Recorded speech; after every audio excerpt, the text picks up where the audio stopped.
The champagne cork popped with a festive sound that echoed through my family's living room.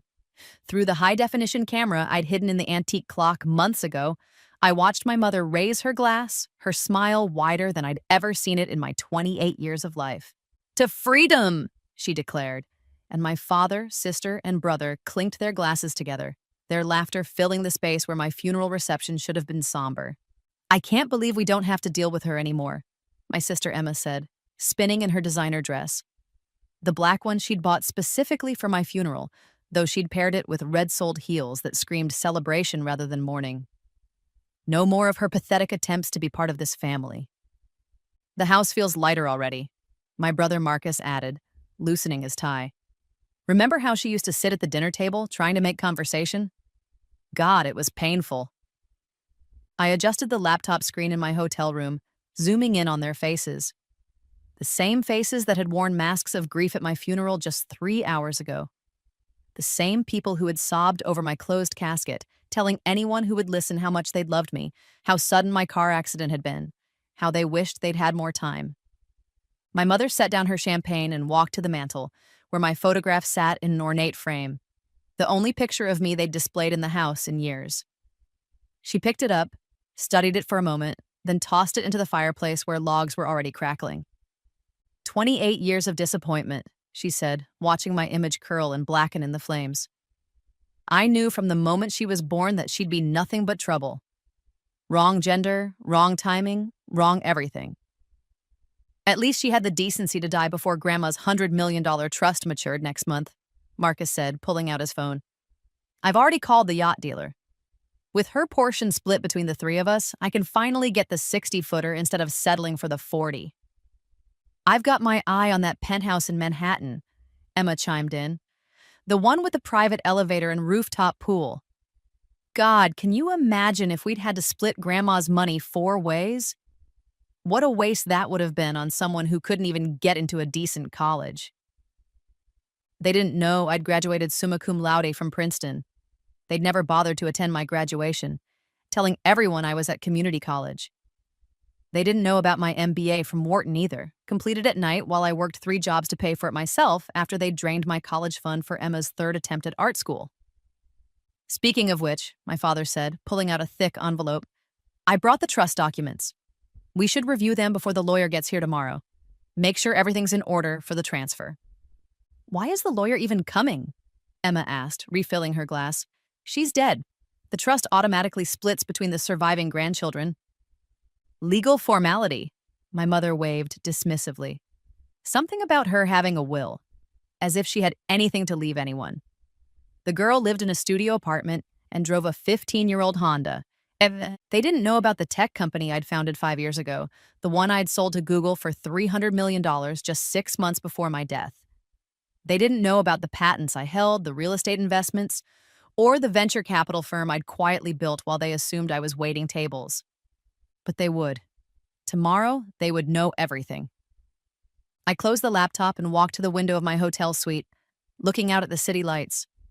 In my hand, I held a different passport. One with a new name, but my same photo. Just with blonde hair instead of brown, green contacts instead of my natural blue eyes. Tomorrow, after the will reading, I would be on a plane to Switzerland, where my new life was already waiting. But tonight, I would remember. I would remember everything that had led to this moment, starting with my first death. The memory was still vivid, even though it had been 6 months since I'd actually died. Not the fake car accident I'd staged last week, but my real death. The one that had given me this second chance. It had been my 28th birthday. A day that should have been a celebration, but had instead become my breaking point. I'd spent years trying to earn my family's love. Years of being the scapegoat for everything that went wrong in their lives. When Marcus lost his job, somehow it was because my negative energy had cursed the family. When Emma's engagement fell apart, it was because I'd jinxed it by existing at her engagement party. When my father's business deals went south, my presence at family dinners had brought bad luck. That birthday, I'd made one last attempt. I'd saved for months to afford a nice restaurant, made reservations for 5, sent them all invitations weeks in advance. I'd even offered to pay for everyone, knowing they'd complain if they had to spend money on me. I'd arrived at the restaurant 30 minutes early, wearing the one nice dress I owned, watching the door with hope that dimmed with each passing minute. They never came. Instead, I got a text from Emma 2 hours later. "Oh, is that today? We're at the country club. Marcus got us invited to the Vanderbilt wedding. Much better than whatever you had planned." I'd paid the cancellation fee, went home to my empty apartment, and opened the bottle of wine I'd been saving. But I'd forgotten to eat that day. I'd been too nervous about dinner. And I'd taken my anxiety medication that morning. The combination, along with the entire bottle of wine and the sleeping pills I'd taken, hoping to just escape the pain for a while, had been too much. I remember the cold, the darkness creeping in from the edges of my vision, the strange peace that came with letting go. My last thought had been a wish, that I could have just one chance to show them who I really was, to make them see me, to make them pay for every moment of pain they'd caused. Then I woke up, not in a hospital, not in heaven or hell, but in my apartment 6 months earlier, on the morning of New Year's Day. The same grimy studio apartment, the same leaking faucet, the same pile of rejection letters from jobs I'd applied to. But something was different. I was different. I had died. I knew it with absolute certainty. I remembered every moment of those 6 months I'd lived before my death. Every slight, every cruel word, every opportunity missed. But more importantly, I remembered things that hadn't happened yet. Stock prices, sports outcomes, business deals, technology breakthroughs. 6 months of future knowledge flooding my brain like a downloaded file. At first, I thought I was hallucinating. Maybe the combination of medications had caused some kind of psychotic break. But when I checked my phone, the date was real. January 1st, 6 months before my death. When I turned on the news, they were talking about events I remembered from half a year ago. When I logged into my bank account, I had the same pathetic $327 I'd had at the start of that year. But I also had something else: knowledge and rage. Pure, crystallized rage that had replaced the desperate need for my family's approval. I spent that first day testing my memory of the future. Small things at first. A scratch-off lottery ticket I knew would win $500. A sports bet I knew would pay off. By the end of the week, I'd turned my $327 into $50,000. By the end of the month, I had $2 million from a series of lucky stock trades based on earnings reports I already knew were coming. But money was just the tool. The real plan formed slowly, carefully, each piece falling into place as I remembered more details about my family's crimes, not just against me, but against others. My father, Robert Winters, the respected federal judge who everyone thought was a pillar of justice. I knew about the bribes. In my first life, they wouldn't be discovered for another 3 years, but I knew which cases, which lawyers, which offshore accounts. My mother, Patricia Winters, the charity socialite who raised millions for children's hospitals. I knew about the skimming. 20% of every donation diverted to her personal accounts. In my first life, she'd never been caught. Marcus, the golden boy investment banker. Insider trading. I knew which trades, which dates, which SEC violations he'd commit in the coming months. Emma, the delicate artist. She'd been selling forgeries. Her original paintings were copies of lesser-known works she'd discovered in private collections, reproduced and sold to unsuspecting collectors. In my first life, she'd made millions before anyone noticed. I knew all of it, and this time, I would use it. The plan took shape over the months. First, I needed to establish my new identity without them knowing. I legally changed my name for my business dealings, keeping my original name for family interactions, but operating as Alexandra Crown in the business world. I founded my tech company under the new name, hired developers with my initial capital, and fast-tracked products I knew would succeed because I'd seen them succeed before. The patent for the adaptive AI algorithm that Google would desperately need for their 2024 product launch? I filed it in February. The revolutionary compression technology that Netflix would license for billions? Filed in March. By April, I had venture capitalists fighting to fund my company, not knowing I was the same girl they'd see serving coffee at the diner near their offices. I maintained my old life perfectly. Still lived in the studio apartment they knew about, though I'd bought the entire building under a shell company. Still drove the old Honda to family events, though I kept a Tesla in a garage across town. Still wore my thrift store clothes around them, though my closet in my real apartment, the penthouse in the building I'd bought, was full of designer pieces. The hardest part was continuing to endure their abuse, knowing what was coming. Every family dinner where they'd forget to set a place for me. Every holiday where my gifts would be lost or accidentally donated. Every achievement I'd share that would be met with eye rolls and subject changes. My mother's birthday party in March was particularly cruel. She'd invited 300 guests to the country club, and when I arrived, she'd acted surprised. "Oh, Rebecca, I didn't think you'd actually come. You know this isn't really your kind of event. Everyone here is rather successful, and I'd hate for you to feel out of place."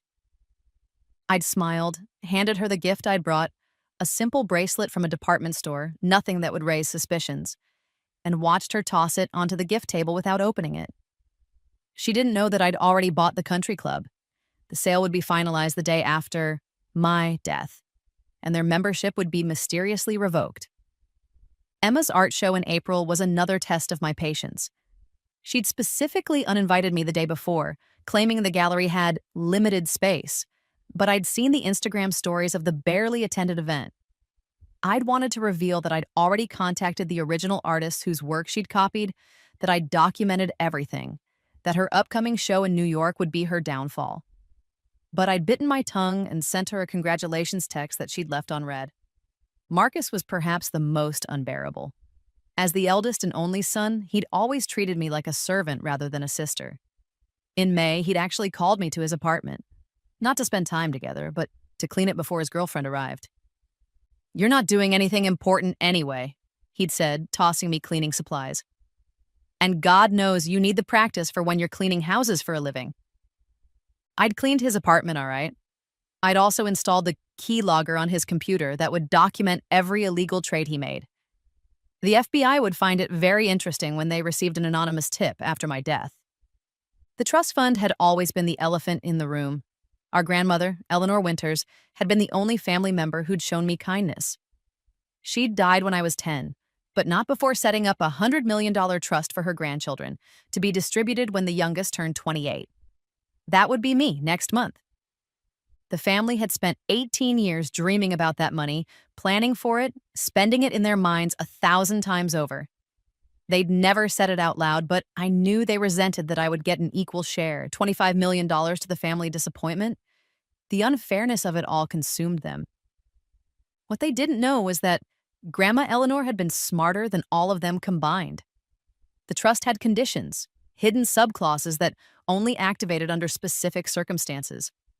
I'd discovered them when I'd hired my own lawyer to review the documents, something they'd never bothered to do because they'd assumed it was straightforward. The main clause was simple, equal distribution among surviving grandchildren. But subclause 7A stated that in the event of any grandchild's death, if evidence emerged of family members celebrating or expressing joy over said death, their portions would be forfeit to charity. Subclause 7B was even better. Any grandchild who could prove systematic abuse, neglect, or financial manipulation by the family could claim the entire trust. Grandma Eleanor had seen who they really were. She'd protected me from beyond the grave, creating a trap that would only spring if they revealed their true nature. And with my hidden cameras throughout the house, I had all the evidence I needed. The final piece of my plan had come together in June when I'd staged my death. It had to be believable but not too convenient. A car accident on a rainy night, driving the dangerous curve everyone knew I took to get to my night shift at the restaurant where I supposedly worked. No body recovered. The car had gone over the cliff into the ocean, swept away by the notorious riptide. They'd found enough blood on the rocks to declare me dead, not knowing I'd carefully planted it there from blood I'd drawn over several weeks and preserved. My final day had been perfectly orchestrated. I'd had lunch with my mother, where she'd spent an hour telling me how I'd never amount to anything and how embarrassed she was to have me as a daughter. I'd recorded every word. I'd stopped by Marcus's office to drop off the birthday gift he'd rejected, making sure security cameras saw me looking despondent as I left. I'd texted Emma about wanting to make amends, only to have her respond with a long message about how I was toxic and she wished I'd never been born. Then I'd driven my Honda to the cliff, set up the accident scene, and disappeared into my new life. The funeral had been the hardest part, watching from a distance as they performed their grief. My mother's eulogy was a masterpiece of fiction, talking about her beloved daughter and how much potential I'd had. Marcus spoke about our close bond and how he'd always protected his little sister. Emma sobbed through a poem about sisterly love that she'd clearly Googled that morning. The other attendees, mostly my grandmother's old friends who felt obligated to come, looked confused. Several of them whispered to each other, clearly wondering if they were at the right funeral. Mrs. Chen, my grandmother's best friend, had actually stood up and left in the middle of Emma's performance, muttering something about crocodile tears. But now, watching them celebrate through my hidden camera, I had everything I needed. Every word they spoke was being recorded, uploaded to multiple cloud servers, and automatically backed up to my lawyer's office. Tomorrow's will reading would be the culmination of 6 months of careful planning. I pulled out my phone and texted my lawyer, Jonathan Ashford, the senior partner at Ashford, Kellerman and Associates, and, coincidentally, the man who'd been trying to take my father down for years. "Everything is prepared for tomorrow?" I typed. "Absolutely," he responded immediately. "The conference room is set up with cameras, the federal agents are on standby, and I've had the building security tripled. Your family has no idea what's coming. And the trust documents? Already reviewed with the estate trustees. Given the evidence we've collected, subclause 7A and 7B are fully activated. Your family won't receive a penny." I smiled, remembering the second part of my plan. The will they thought was about my meager possessions was actually about my $300 million fortune. And every penny of it was designated for specific purposes designed to destroy them. $50 million was set aside for a legal fund dedicated to prosecuting judicial corruption, with my father's cases as the flagship examples.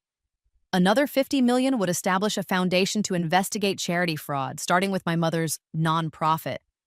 $20 million would go to the SEC as a whistleblower reward for information about insider trading, with Marcus's trades already documented. And $30 million would create an art authentication institute, with Emma's forgeries as their first major case. The rest would go to various charities, all of them ones my family had publicly opposed or competed with for donors.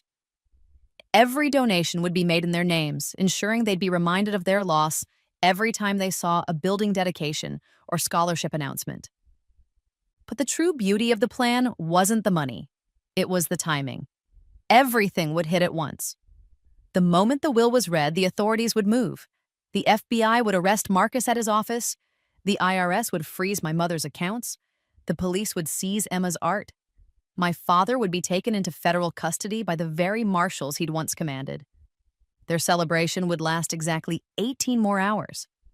I ordered room service, champagne, ironically enough, and settled in to watch the rest of their party.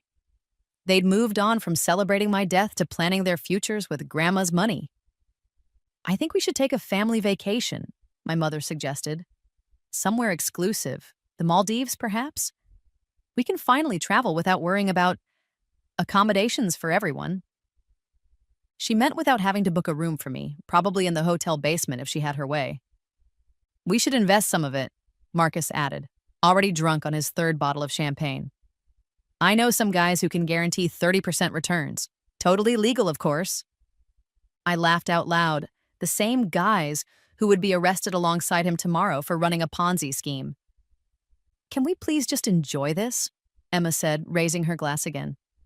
"Our biggest problem is finally gone. Do you know how exhausting it was to pretend she mattered? To act like we cared about her pathetic little existence? The worst part was how she always tried," my father added. "Remember when she saved up to buy us Christmas presents? Drugstore cologne and department store scarves. I wanted to laugh in her face." "You did laugh," my mother reminded him. "After she left, we all did." They were still laughing when I finally turned off the laptop. I'd seen enough, recorded enough. Tomorrow would be the last time I'd ever have to see their faces. And this time, I wouldn't be the one leaving in tears. I pulled out the folder containing my new identity documents. Alexandra Crown had a beautiful life waiting for her in Switzerland. A mansion overlooking Lake Geneva. A position on the boards of several international tech companies. invitations to galas where my family could never follow even if they weren't about to be imprisoned. But Rebecca Winters had one last performance to give. The next morning dawned gray and drizzly. Perfect weather for what was about to unfold. I watched from my hotel window as my family's cars arrived at the law office, each of them dressed in their finest suits, probably expecting to sign some papers and leave with their millions.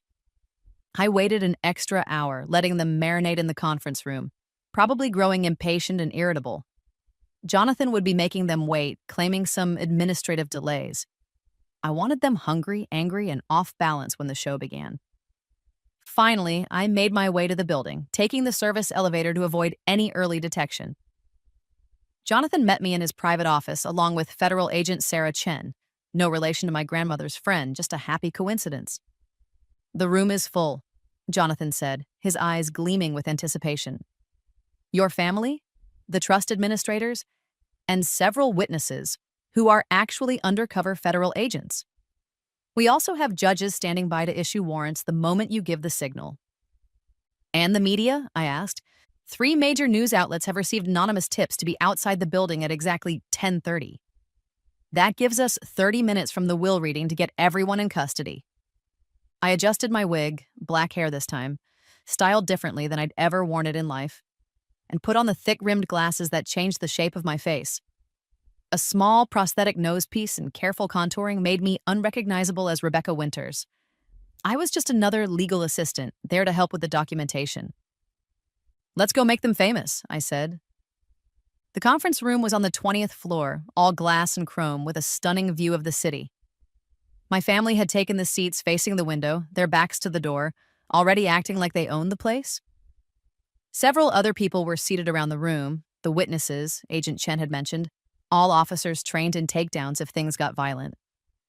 I slipped in quietly, taking a seat in the corner with my laptop, just another assistant taking notes. None of them even glanced my way. "Finally!" my mother huffed as Jonathan entered. "We've been waiting for over an hour. This is highly unprofessional."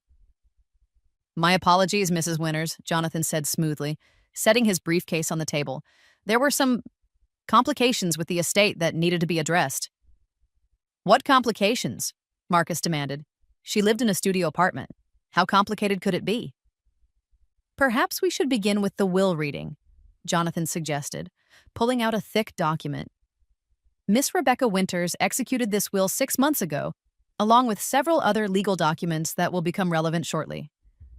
"6 months ago?" Emma laughed. "What did she even have 6 months ago?" "If I may continue," Jonathan said, his voice carrying a warning that shut her up.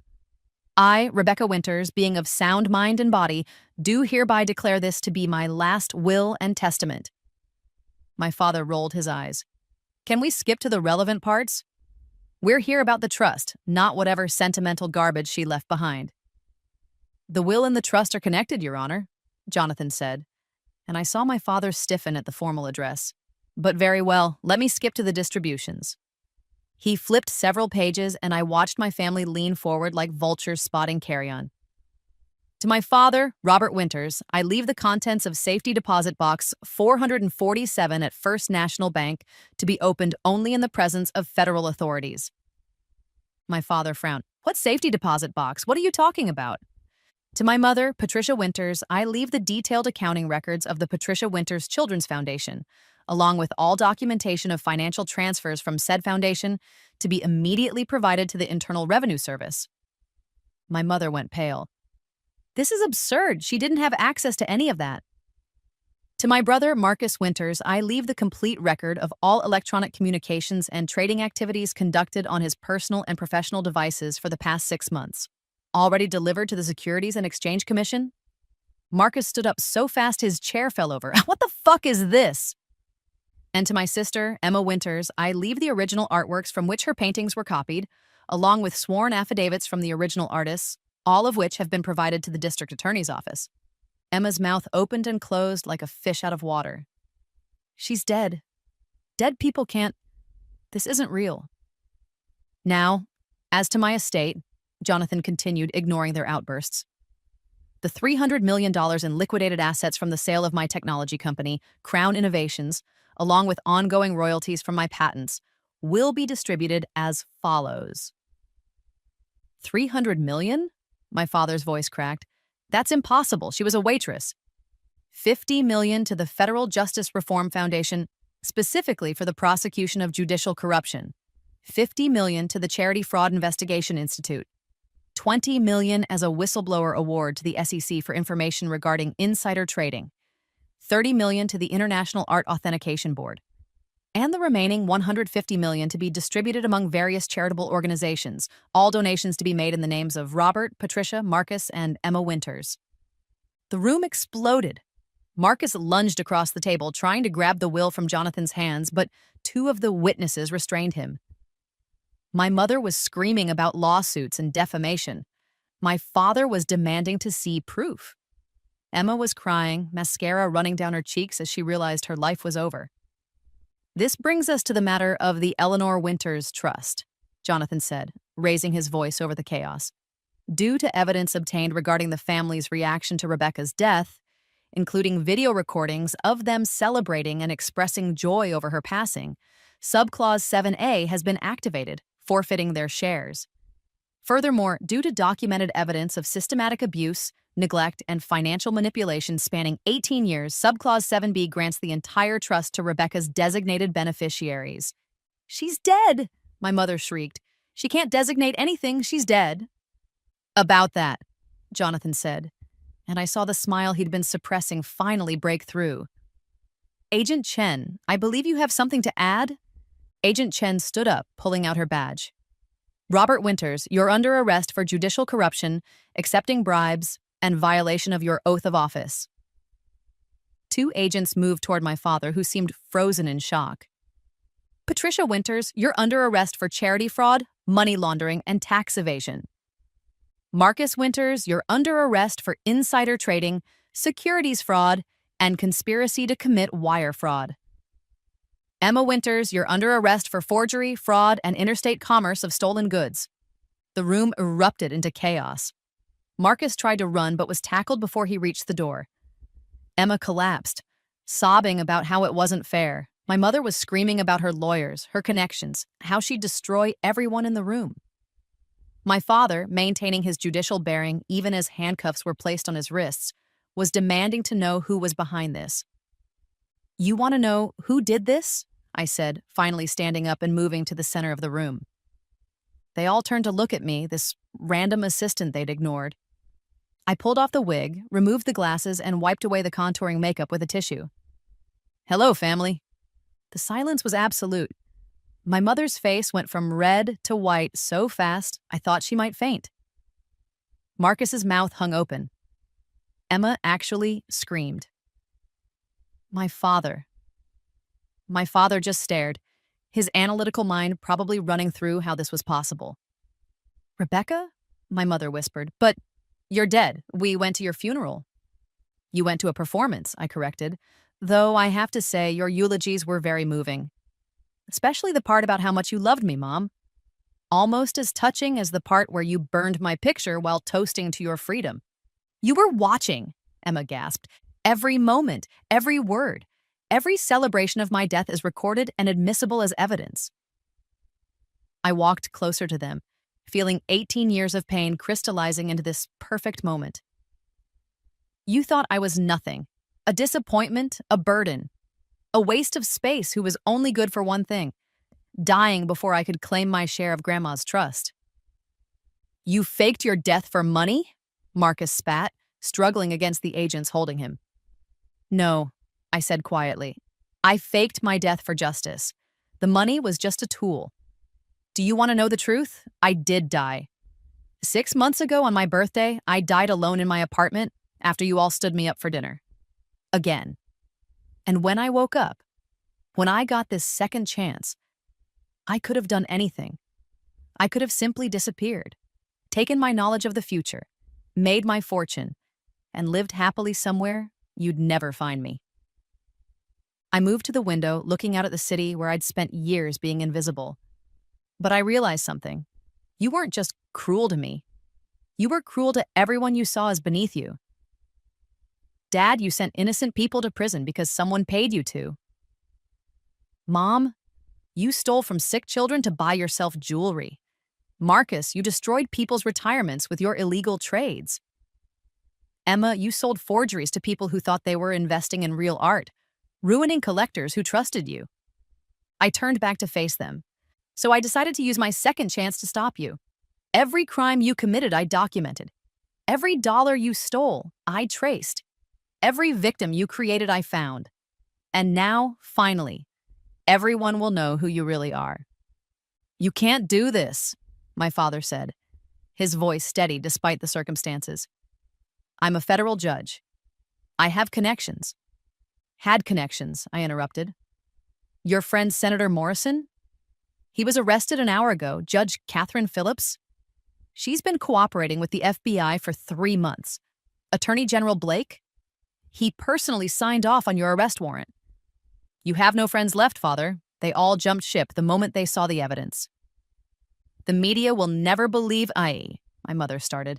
Channel 7, Channel 11, and the Times are already outside, I said, checking my watch. In about 5 minutes, you'll be doing the perp walk of the century. Federal judge and family arrested in massive corruption scandal. It has a nice ring to it, doesn't it? Why? Emma sobbed. We're your family. No, I said firmly. You were never my family. Family doesn't lock a 10-year-old in a closet for embarrassing them at a party. Family doesn't drain a college fund and then laugh about it. Family doesn't tell someone every day for 18 years that they're worthless, unwanted, and better off dead. I pulled out an envelope from my bag and handed it to Jonathan. That's a check for $10,000, I told him.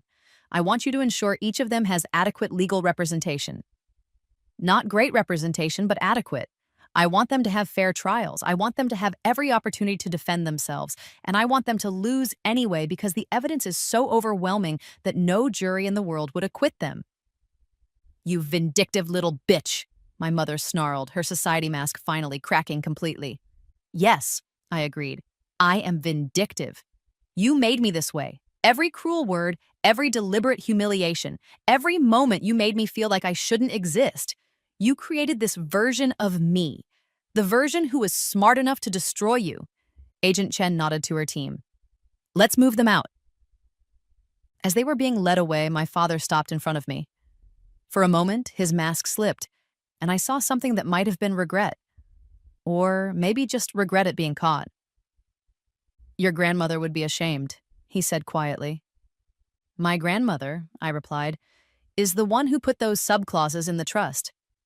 She knew exactly who you all were, and she made sure that if you ever showed your true faces, you'd lose everything. She protected me even from beyond the grave, which is more than any of you ever did while you were alive. He had nothing to say to that. They never did when confronted with the truth. I watched them being led out, each in handcuffs, each facing decades in prison. My mother was still screaming about lawsuits. Marcus was crying, actually crying, about his reputation. Emma had gone silent, probably in shock. And my father walked with his head down, the mighty judge finally facing judgment himself. Jonathan stood beside me as we watched them disappear into the elevator. That was quite a performance, he said admiringly.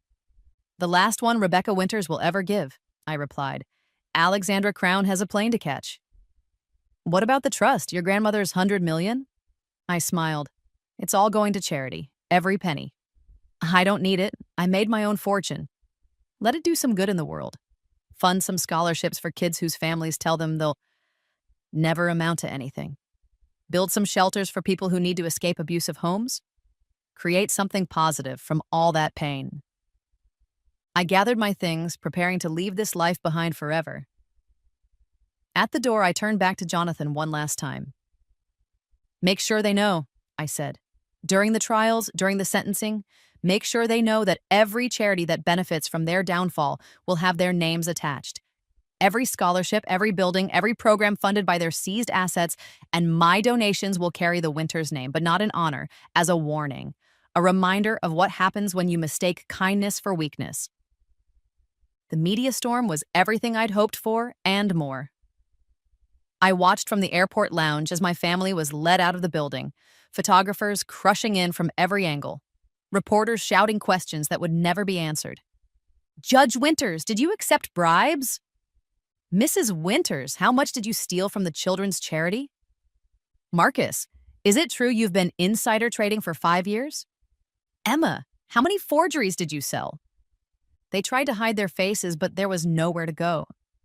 The images would be on every news site within minutes, on every evening news program, in every newspaper. Their carefully constructed reputations were destroyed in the time it took to walk from the building to the police cars. My phone buzzed with messages from people I'd worked with in my old life. Fellow waitresses, baristas, the few people who'd shown me kindness when my family wouldn't. They all thought I was dead, of course, but they were celebrating the family's downfall anyway. Did you see the news about the Winters family? Karma is real. Your family is getting what they deserve, Rebecca. Wish you were here to see it. Rest in peace, girl. Justice is being served.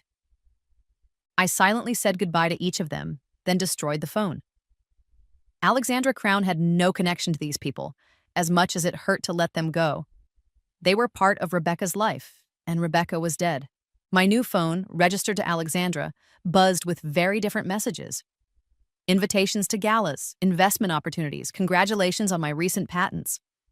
The world was opening up to me in ways Rebecca Winters could never have accessed. But as my flight was called, I found myself thinking, not about my future, but about my past.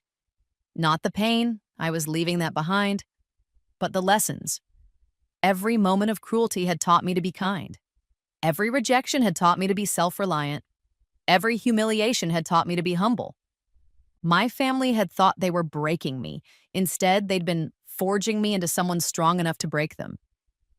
The first-class cabin was nearly empty, just me and a few business travelers who paid no attention to the blonde woman in designer sunglasses.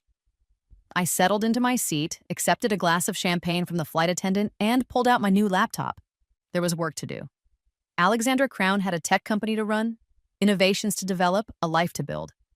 But first, I opened a secure connection and logged into the hidden account I'd maintained to monitor my family's situation. The arrests were just the beginning. The real destruction would come during the trials, where every detail of their crimes would be laid bare. I'd ensured that the prosecutors had everything they needed: documents, recordings, financial trails going back years. There would be no plea deals, no reduced sentences, no easy outs. My father's trial would be the most publicized. A federal judge taking bribes was scandal enough, but the details were particularly damning. He'd sent innocent people to prison, destroyed families, perverted justice itself for money. One case in particular would haunt him. A single mother he'd sentenced to 10 years for a crime she didn't commit because her ex-husband had paid him $50,000. I'd found her, still in prison, and made sure her case would be the centerpiece of his trial. She'd be released, exonerated, and compensated from his seized assets. My mother's charity fraud would disgust everyone who heard about it. She'd been stealing from children with cancer, taking money meant for treatment and using it for shopping sprees. The photos of her wearing a $100,000 necklace at a charity gala for terminally ill kids would be plastered everywhere. The children who'd been denied treatment because of her theft would testify, their parents' rage palpable. She'd become the face of everything wrong with performative philanthropy. Marcus would face the financial crimes unit's full wrath. His insider trading hadn't just been illegal, it had been cruel. He'd specifically targeted pension funds, knowing that elderly retirees would be hurt most. He'd laughed about it in emails, calling his victims easy marks and too stupid to matter. Those emails would be read aloud in court, each word another nail in his coffin. Emma's forgery case would attract the art world's attention. She hadn't just copied paintings. She'd created elaborate backstories, fake provenance documents, even hired actors to pose as previous owners. Her victims included museums, respected collectors, and elderly artists whose work she'd stolen. The art community was small and vindictive. She'd never sell another piece, even if she somehow avoided prison. But there was more coming that they didn't know about yet. I'd hired private investigators to dig into their past crimes, things I hadn't known about in my first life. My father had a second family in Canada, a mistress and 2 children he'd been supporting with embezzled funds. My mother had been blackmailing several society women with affairs she'd discovered, threatening to expose them unless they donated to her charity. Marcus had date-raped at least 3 women in college, using his father's influence to make the accusations disappear. Emma had bullied a classmate so severely in high school that the girl had attempted suicide. All of it would come out during the trials. All of it was documented, witnessed, proven beyond doubt. The flight attendant offered me dinner, but I wasn't hungry. I was satisfied in a way food couldn't provide. For the first time in my existence, both lives, I felt complete. Not happy exactly. The years of pain couldn't be erased by revenge, but complete, like a circle finally closing. As we flew over the Atlantic, I allowed myself to imagine their lives in prison. My father, used to commanding respect, would be just another corrupt official in a federal penitentiary full of people he'd sentenced. My mother, obsessed with appearances, would have to wear the same orange jumpsuit as everyone else, no designer labels to hide behind. Marcus, who'd always used his size and gender to intimidate me, would find himself surrounded by men who weren't impressed by either. Emma, who'd lived for attention and admiration, would be anonymous, forgotten, irrelevant. They'd have years to think about what they'd done. Years to remember every cruel word, every moment of abuse, every time they'd chosen to hurt me instead of love me. And unlike me, they wouldn't get a second chance. The Swiss authorities were waiting for me when we landed in Geneva, but not in an official capacity. Jonathan had arranged for a protective detail just in case my family had friends I didn't know about who might want revenge, but the protection would be temporary. In a few weeks, when the trials were dominating the news and my family's associates were distancing themselves as fast as possible, I'd be truly free. My new home was an hour outside Geneva, a modernist masterpiece of glass and steel overlooking the lake. It had been built by a tech billionaire who'd lost everything in a scandal. Rather fitting, I thought. I'd bought it furnished, wanting no connections to my old life, not even in my choice of curtains. The staff Jonathan had hired, a housekeeper, a cook, a gardener, all carefully vetted, greeted me as Miss Crown. They had no idea who I'd been before. To them, I was simply a successful young entrepreneur who'd made a fortune in AI technology and chose to live quietly in Switzerland. That first night in my new home, I stood on the balcony looking out at the lake, its surface mirror-smooth in the moonlight. 24 hours ago, my family had been celebrating my death, planning their futures with money they'd never receive. Now they were in federal holding cells, their assets frozen, their reputations destroyed, their futures reduced to whatever plea deals their lawyers could negotiate. I thought I would feel triumphant. Instead, I felt empty. Not sad, not regretful, just empty. Like I'd been carrying a massive weight for so long that its sudden absence left me unbalanced. My phone, my new phone, rang. It was Jonathan. "I thought you'd want to know," he said without preamble. "Your father tried to make a deal. He offered to testify against the others in exchange for a reduced sentence." "Of course he did," I said, unsurprised. "What did the prosecutor say?" "That they don't need his testimony. The evidence you provided is more than sufficient for conviction on all counts. He has nothing to bargain with." "And the others?" "Your mother is on suicide watch. Not because she's actually suicidal, but because she keeps threatening it for attention. Marcus got into a fight with another inmate and is in solitary. Emma hasn't stopped crying since she was processed. The trust? The paperwork is already filed. The entire $100 million will be distributed to the charities you specified by the end of the month. The media is calling it the largest charitable donation ever made from a trust violation." "Good." There was a pause. "Are you all right?" It was a strange question from a lawyer who'd helped me orchestrate the complete destruction of my family. But Jonathan had been more than just a legal representative. He'd been the only person who knew the whole truth, who'd seen both Rebecca and Alexandra. "I'm free," I said finally. "For the first time in either of my lives, I'm free." After we hung up, I went inside and unpacked the one item I'd brought from my old life, a photograph of my grandmother, Eleanor. It was the only picture I had where she was alone, not surrounded by the family that would disappoint her so thoroughly. I placed it on the mantle where I could see it every day. "Thank you," I whispered to her image, "for seeing who they really were, for protecting me even when you were gone, for giving me the tools for justice even if you never knew I'd need them." The weeks that followed were a blur of legal proceedings played out in the media. I watched from afar as my family's empire crumbled piece by piece. Their country club membership was revoked when they couldn't pay the fees. Their cars were repossessed. Their homes were seized as evidence of money laundering. Their friends abandoned them so quickly it was as if they'd never existed in society at all. The trials began 2 months after their arrest. I didn't attend. Alexandra Crown had no reason to be there. But I watched every moment through court TV and transcripts Jonathan sent me. My father's trial was a masterclass in destroying a corrupt official. The prosecution didn't just prove he'd taken bribes, they showed how he'd solicited them, threatened people who wouldn't pay, and destroyed the lives of those who stood against him. His judicial record was examined, and over 200 cases had to be reviewed for potential bias. The single mother he'd wrongfully imprisoned testified via video link, too traumatized to be in the same room as him. When she broke down crying, describing how her children had grown up without her because of his greed, even the court reporter had to pause to compose herself. He was found guilty on all counts. The sentence, 35 years without possibility of parole. At 62, it was effectively a life sentence. The judge who sentenced him, one of his former colleagues, took obvious pleasure in describing him as a disgrace to the judiciary and a cancer on the justice system that must be completely excised. My mother's trial was shorter but more visceral. The prosecution brought in photos of the children who'd been denied treatment because of her theft. One boy, who'd lost his leg to cancer that could have been treated if the funds hadn't been diverted, testified from his wheelchair. My mother tried to cry, to play the victim, but the jury wasn't moved. Too many shopping receipts, too many luxury vacations, too many diamonds bought with money meant for dying children. 25 years, with an additional 10 years of financial oversight if she ever got out. She'd be 78 before she tasted freedom again, and when she did, she wouldn't be allowed to handle money without supervision. Marcus broke down completely during his trial.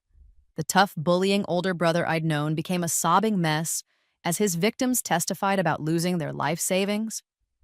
One elderly man described having to move in with his children after Marcus's illegal trades wiped out his pension.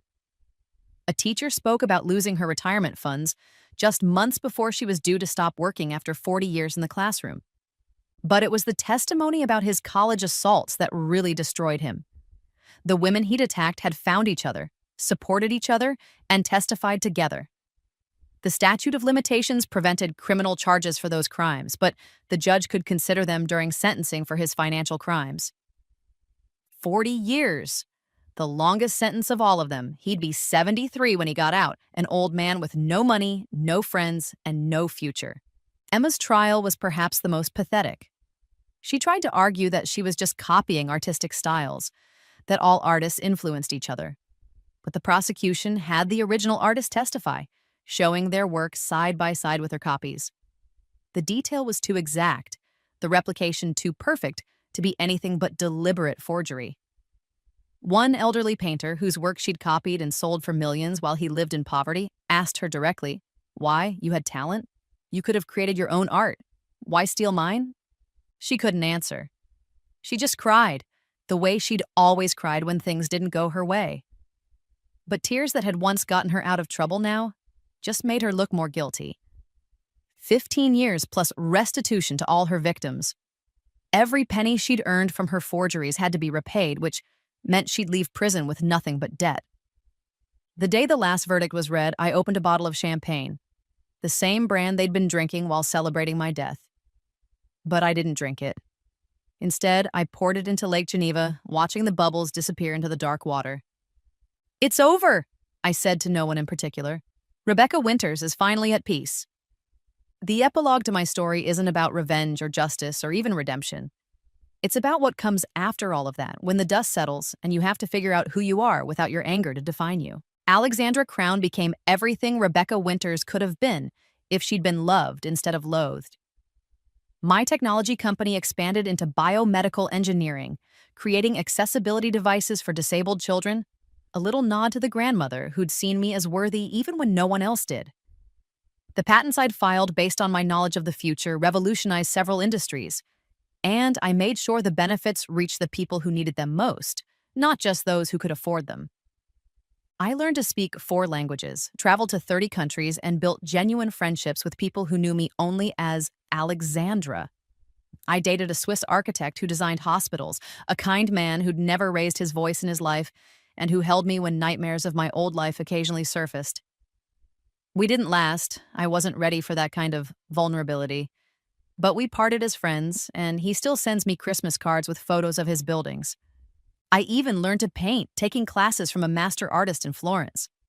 I wasn't particularly good, but I was genuine, creating my own work instead of stealing others. One of my paintings, a dark piece about transformation, actually sold at a charity auction, though I suspect the buyer was more interested in supporting the cause than acquiring art. 3 years after my death, I received a letter forwarded through 17 different lawyers and shell companies. Somehow my father had figured out I was alive. Not the details. He didn't know about Alexandra Crown, but he knew his daughter hadn't died in that car accident. Rebecca, the letter read, I know you're out there. I know what you did. I don't know how, but I know why. I have 24 years left to serve, assuming good behavior. Your mother is in the psychiatric ward after a real suicide attempt. Marcus was attacked by other inmates and is paralyzed from the waist down. Emma is in protective custody because she testified against a prison gang. We are destroyed as you intended. You won. I hope it brings you peace. Despite everything, you were still my daughter. Despite everything, in my broken way, I did love you, just never enough to show it when it mattered. I burned the letter without responding. He didn't deserve my words, not even to tell him he was wrong about love. What he'd felt wasn't love, it was occasional, conditional tolerance at best. Real love doesn't require perfection. Real love doesn't withhold itself as punishment. Real love doesn't celebrate death. The irony of my second life is that I'd gotten everything I thought I wanted, wealth, success, revenge, only to discover that what I'd actually needed was simpler. Safety, peace, and the space to discover who I was without anyone telling me I was worthless. Today marks 5 years since my rebirth, the real one, not the faked death. I'm sitting in my office in Geneva, running a company that employs 300 people and has a mandate to make the world more accessible for everyone, not just the wealthy. My newest project is a scholarship fund for abuse survivors, providing not just education but therapy, mentorship, and the kind of support I desperately needed but never received. Sometimes I wonder what would have happened if my family had just loved me. Would I have still built this empire? Would I have still changed the world with my inventions? Or would I have been content with their approval, never pushing myself to prove them wrong? But that's a pointless thought experiment. They didn't love me. They couldn't love anyone. Not really. Not when their love was conditional on perfection, success, and never challenging their superiority. They loved themselves, their image, their status. Everyone else was just a prop in their performance. The news still occasionally mentions them. My father, now a cautionary tale taught in law schools about judicial corruption. My mother, whose name has become synonymous with charity fraud. Marcus, who wrote a book from prison that no publisher would touch about how he was victimized by the system. Emma, who tried to sell her story to a documentary crew, only to have them discover she was still lying about her crimes. Their footnotes now, their legacy reduced to a warning about the consequences of cruelty and corruption. Meanwhile, the charities funded by their downfall and my donations have helped thousands of people. Schools have been built, medical treatments have been funded.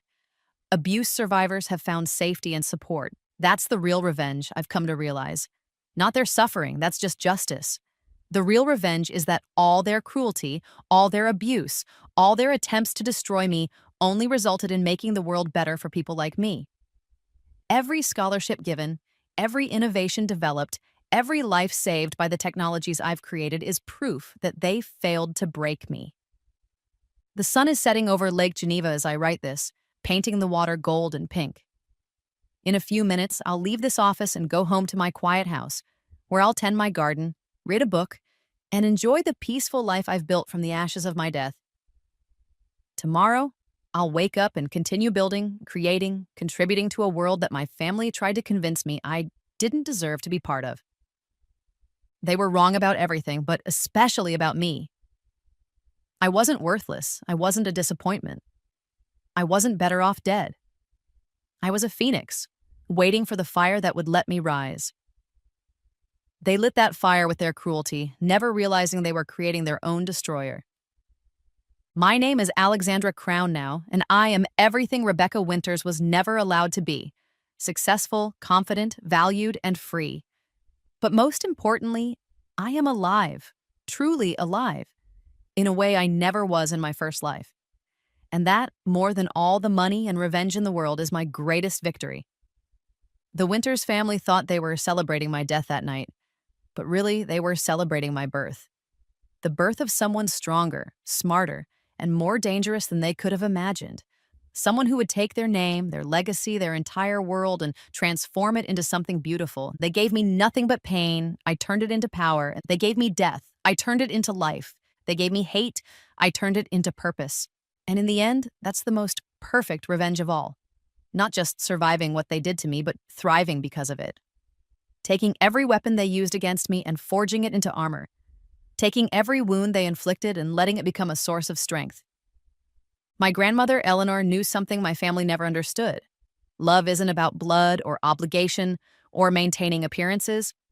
Love is about seeing someone's potential and nurturing it, protecting them when they're vulnerable, and believing in them when they can't believe in themselves. She did that for me with a few sub-clauses in a trust document, reaching through death to give me the tools I needed to save myself. I keep her picture on my desk right next to my computer, where I can see it every day. Sometimes I tell her about my successes, my challenges, my plans for the future. I know she can't hear me, but it helps to pretend someone who loved me is still watching, still proud, still believing I can change the world. And I am changing the world, one invention at a time, one donation at a time, one life saved at a time. Every day, I work to be worthy of the second chance I was given, not because I need to prove anything to anyone, but because I finally understand my own worth. The girl who died alone in that studio apartment 6 months before the car accident, she deserved better. The woman who rose from that death, who schemed and plotted and brought down an empire of cruelty, she deserved peace.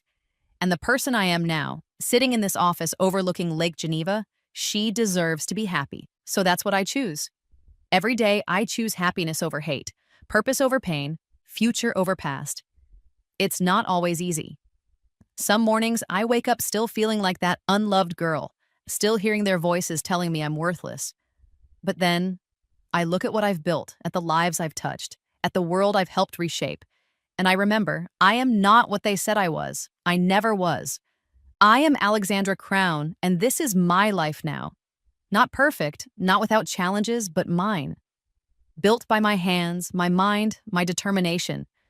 Built on the foundation of pain, but reaching towards something better. The sun has set now, the lake is dark, reflecting the first stars of evening. Somewhere across the ocean, my family is serving their sentences, counting days that stretch into decades. But here, in this moment, in this life I've created, time moves forward, not backward. Here, in this second chance I've been given, every day is the opportunity to be more than they ever believed I could be, and that's exactly what I plan to do.